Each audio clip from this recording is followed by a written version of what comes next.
Bismillahirrahmanirrahim. Assalamualaikum warahmatullahi wabarakatuh. Alhamdulillah, wassalatu wassalamu ala rasulillah wa ala alihi wassahbihi ajma'in, amma ba'd.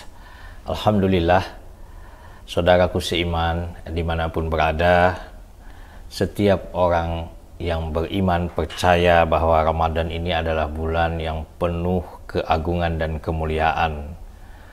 Salah satu kedahsyatan Ramadan adalah hadirnya satu malam di bulan Ramadan ini yang sangat istimewa, yaitu malam Lailatul Qadar.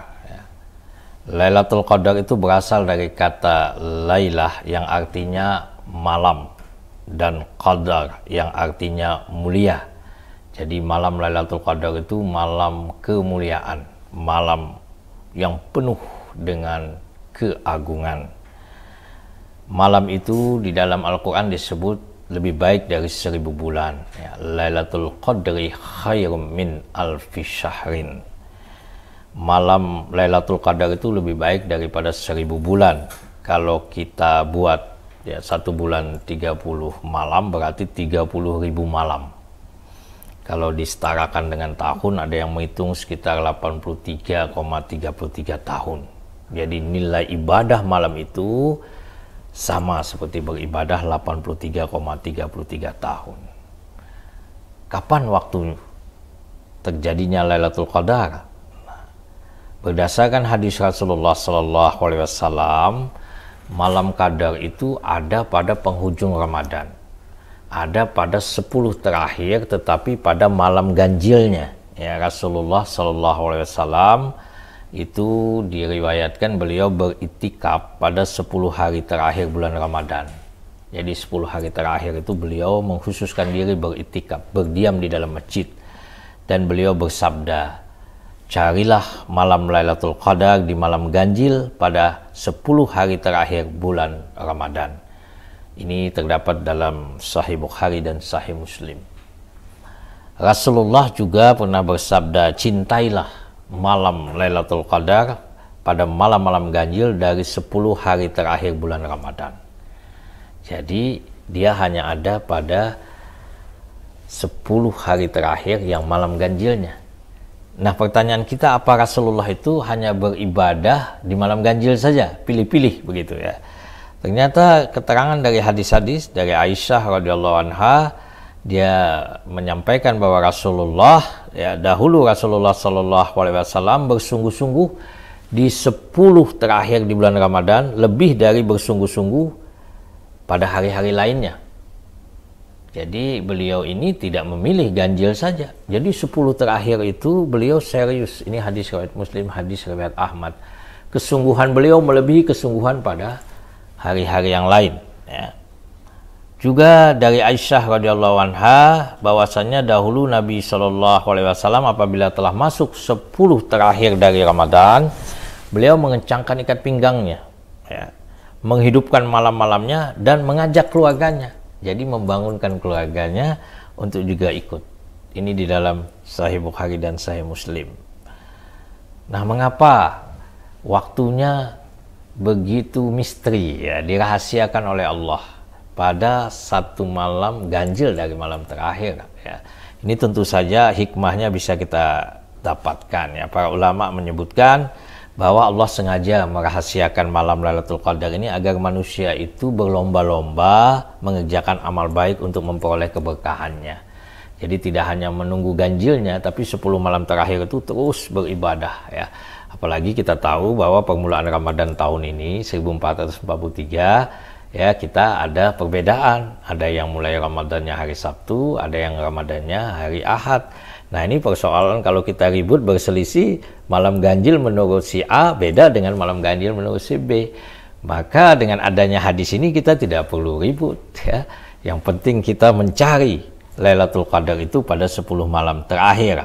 Nah, ada pendapat yang menyebutkan juga dari para ulama bahwa Lailatul Qadar yang dirahasiakan Allah itu di samping mendorong manusia untuk bersungguh-sungguh dalam beribadah di seluruh malam bulan Ramadan yang agung, juga sudah ditentukan secara pasti bahwa Lailatul Qadar itu akan jatuh pada tanggal sekian. Nah, kalaulah ditentukan malam Lailatul Qadar itu tanggal sekian, maka dikhawatirkan manusia itu beribadahnya nanti nggak sungguh-sungguh, hanya malam itu saja. Jadi ini adalah keutamaan dirahasiakannya. Saudara kusiman dimanapun berada, ya, Lailatul Qadar itu luar biasa. Ini diantaranya digambarkan dalam surah Al-Qadar ayat 1, ayat 5, juga ada digambarkan dalam surah Duhan ayat 3, ya, ayat 4. Ya. Kita lihat mulai ayat 1, ya, inna anzalnahu fi lailatul qadar, ya. Sesungguhnya kami telah menurunkan Al-Quran itu pada malam Qadar, ya. Jadi Allah menyebutkan bahwa diturunkan Al-Quran itu pada malam kemuliaan. Ibnu Abbas radhiyallahu anhu berkata, Allah itu menurunkan Al-Quran dalam 2 tahap, ya. Tahap pertama, Al-Quran itu turun sekaligus dari Lauh Mahfudz di sisi Allah ke Baitul Izzah yang ada di langit dunia. Nanti Jibril mengambil Al-Quran dari Baitul Izzah ini untuk disampaikan kepada Nabi Muhammad selama 23 tahun. Ini adalah proses turunnya Al-Quran yang kedua. Jadi Al-Quran itu awalnya diturunkan sekaligus, ya. Yang kita tahu hari ini 30 juz itu diturunkan secara lengkap, ya. Jadi sudah tersistematis Al-Quran itu persis seperti kita baca, itu sudah ada dari sisi Allah, turunlah dia ke langit dunia, ya, Baitul Izzah. Lalu dari langit dunia itu nanti berangsur-angsur Jibril akan mengambil dan menyampaikannya kepada Nabi Muhammad selama lebih kurang 23 tahun. Menakjubkan, ya, Al-Quran ini turunnya itu dalam berbagai situasi, kadang-kadang ketika malam, kadang-kadang siang, ya, kadang-kadang waktu Nabi sendiri, kadang-kadang di tengah orang banyak. Kadang-kadang Al-Quran itu juga turun dalam situasi Nabi senang, kadang ketika Nabi berduka, ketika Nabi sedih, ya. Kadang Al-Quran itu turun dalam suasana mencekam, perang, ya. Tapi kadang-kadang Al-Quran turun dalam situasi damai, ya. Dan Al-Quran juga kadang-kadang turun di saat Nabi mukim, kadang-kadang juga di saat Nabi dalam safar. Jadi berbagai cara turun Al-Quran ini kita menyaksikan, dan bahkan sampai akhir zaman tidak bisa menemukan kelemahan Al-Quran, kedasatan Al-Quran yang begitu indah, isinya tidak ada saling pertentangan. Subhanallah.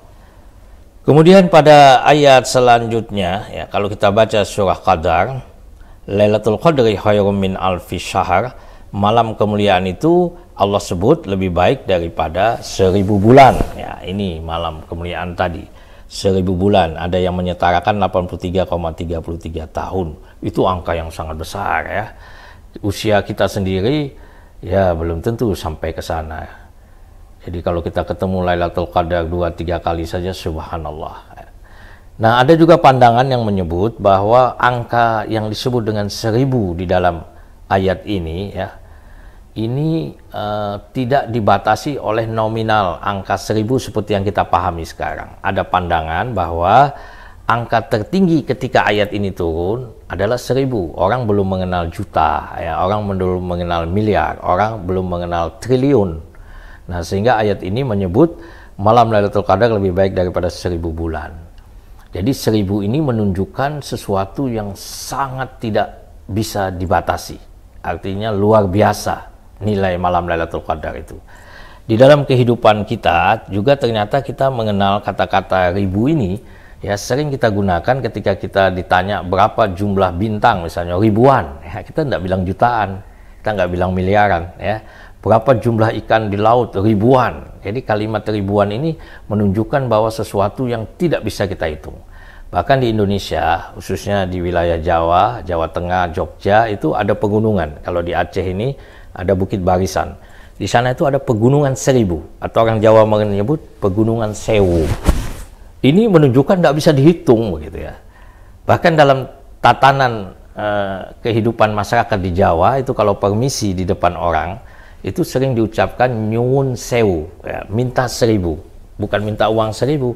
Nyuwun sewu ini sebagai permohonan maaf yang setinggi-tingginya.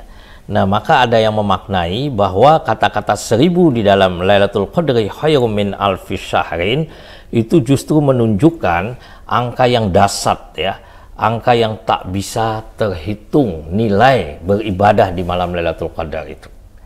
Kalau kita hubungkan dengan hadis Rasulullah dari Abu Hurairah radhiyallahu anhu, ya, Rasulullah bersabda, Allah berfirman, ini adalah hadis qudsi, semua amal anak Adam untuknya kecuali puasa.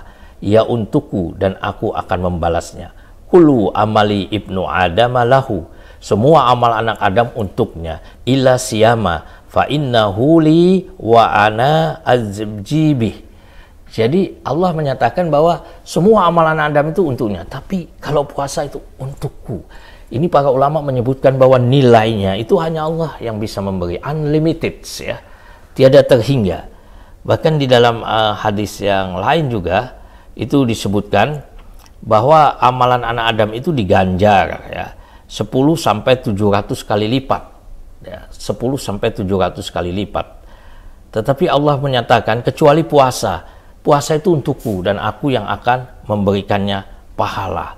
Jadi pengertian 1000 di sini ya, memang ada yang memahami 1000 dalam arti angka 1 sampai 1000 kalau disetarakan 83,33 tahun.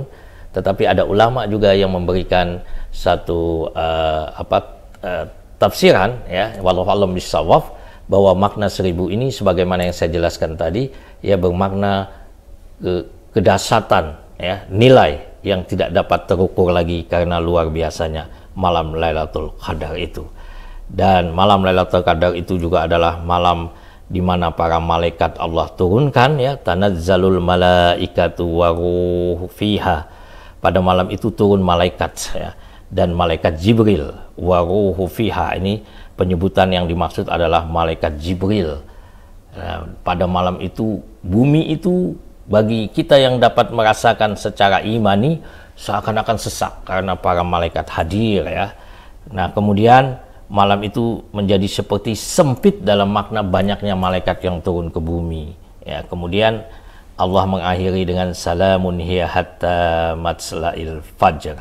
Malam itu penuh kesejahteraan sampai terbit fajar. Jadi malam itu adalah malam yang penuh dengan kedamaian ya. Pada malam itu Allah menebarkan keselamatan ya. Setan tidak dapat berbuat apa-apa di malam tersebut ya. Tak berdaya dia karena malam itu penuh dengan malam keagungan. Itulah malam Lailatul Qadar. Mudah-mudahan kita bisa meraih dan mencapainya malam yang mulia itu.